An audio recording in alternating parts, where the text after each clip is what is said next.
Mary Alice, we do have some breaking news about independent candidate Robert Kennedy Jr. What's the word? Yeah, Kira, this is big news. Sources telling us that he plans to drop out of the race by the end of this week. More on that breaking news after this.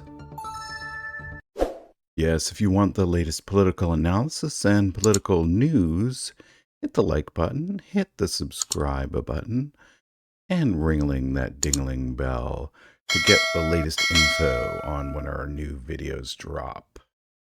Yes, it seems like Robert Kennedy is dropping out of the race later in the week.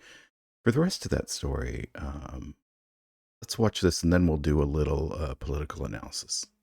Remember, at some points during this race, especially this spring, he was polling as high as 10%. There was a question about whether he was going to make it on debate stages. Now, Democrats have been pushing to get him off of the ballot in key states, really worried that a strong third-party contender could take votes away from President Biden back then. Now, a lot of that all changed in the last month when everything changed for the Democratic ticket. At that point, Democrats started to feel like he was likely drawing more support from Donald Trump. Now, we have a lot of reporting suggesting that he is seriously considering endorsing Trump when he backs out. That could make a big difference in this race. I mean, if those followers that are close to him might go along with him. Though I will say, I've interviewed many of his sort of strong supporters, and they sort of range the political gamut. You know, I've talked to some who are key environmentalists. That was, of course, Kennedy's background. It's hard for me to imagine those Kennedy supporters backing Trump, who, of course, has called for larger investments in oil and gas, who's called climate change a hoax.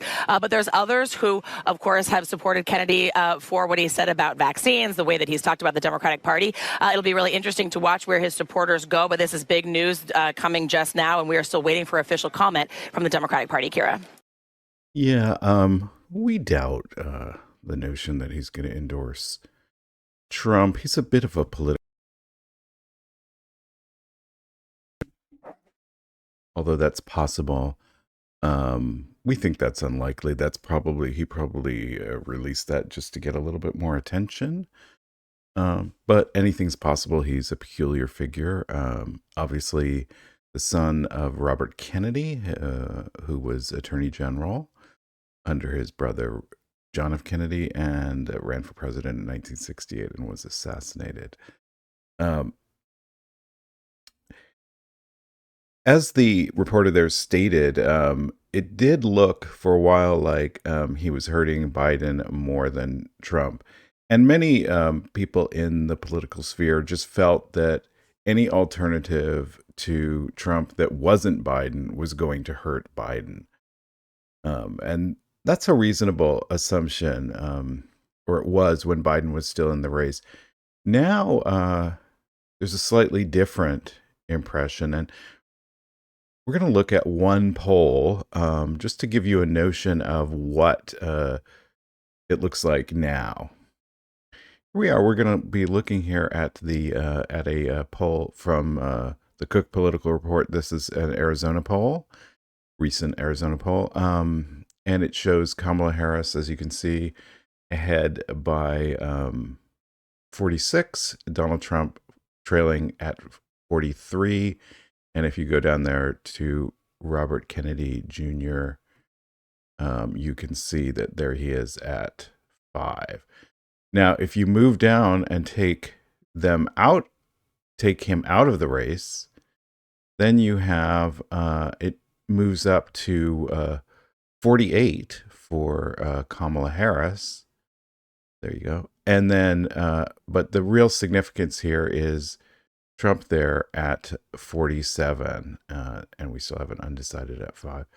So you can see that he's pulling about 4 points there, while Kamala Harris only pulled in 1 from that change. Now it's not clear whether she would be pulling that from Robert Kennedy Jr. or perhaps from one of these other lists. Cornel West perhaps is pulling at 1%. So as you can see there, it does look like Robert Kennedy Jr. may be hurting Trump more than Biden. Of course, than Harris. Of course, he's not on the ballot in many states, and that's probably the primary reason he's dropping out. He simply isn't in enough states to reach 270, and it's rather illogical to run if that's the case. Well, we're going to continue to follow this story and see what happens. But for now, that this is permanent majority. And while you're here, why don't you watch that video in the lower left-hand corner? And before you forget, head on over to permanentmajority.us and don't wait, donate today.